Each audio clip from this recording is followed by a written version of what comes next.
En anglais, il y a deux manières de dire l'heure. Il y a la manière digitale à gauche ou la manière analogique à droite. Celle de gauche, c'est super facile. Celle de droite, faut juste comprendre la logique. On commence par la manière la plus facile que tu commences par dire « il est ». Il est 10h, il est 20h, il est. It is. Ensuite, tu lis le cadran. It is 8. Et tu dis juste le chiffre, tout simplement. Tu continues avec les minutes. It is 8:20. Et si tu ressens le besoin de préciser à la personne qu'il est 8h20 du matin, tu dis It is 8:20 a.m.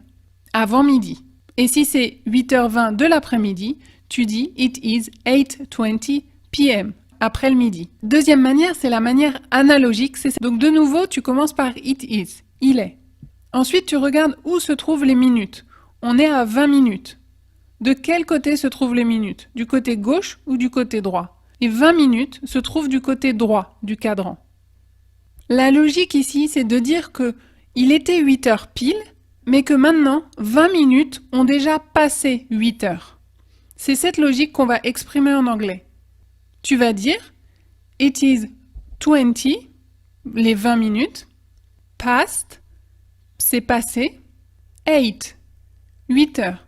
Les 20 minutes ont passé 8 heures. Et si tu veux préciser que c'est le matin ou l'après-midi, tu vas rajouter AM, le matin par exemple, avant midi. It is 20 past 8 AM. 20 minutes ont passé 8 heures. Maintenant la logique pour le côté gauche. On regarde où se trouvent les minutes. Là on est à 50. La logique ici, c'est de se dire, on est dans la deuxième moitié de l'heure, il reste combien de temps avant d'arriver à 8 heures? Il nous reste encore 10 minutes avant d'arriver à 8 heures pile. La logique en anglais, ça va être de dire, il reste encore 10 minutes pour arriver à 8 heures. On va dire, it is 10, to, ça veut dire vers, aller vers quelque chose, 8. It is 10 to 8. Il reste 10 minutes pour aller vers les 8 heures. Et si tu veux préciser que c'est dans l'après-midi, par exemple, tu vas rajouter PM. Et si les 8h moins 5, c'est la même logique, on est du côté gauche, il reste encore 5 minutes avant d'arriver à 8 heures. It is 5 to 8 PM. Qu'en est-il maintenant des cas particuliers comme midi pile ou midi et quart? 5 heures pile, ça se dit It is 5 o'clock. It is 5 o'clock. Il est 5 heures et quart. On est du côté droit, on va utiliser past. It is a quarter past 5. Là, c'est comme si on disait un quart d'heure est passé après 5 heures.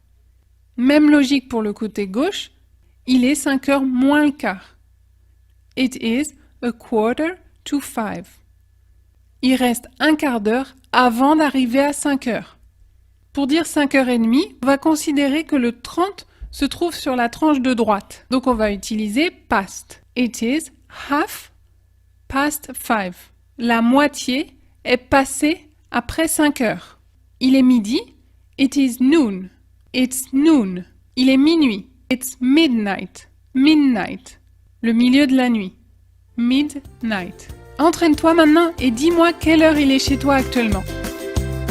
Abonne-toi à My Liberty TV et libère-toi enfin de l'anglais.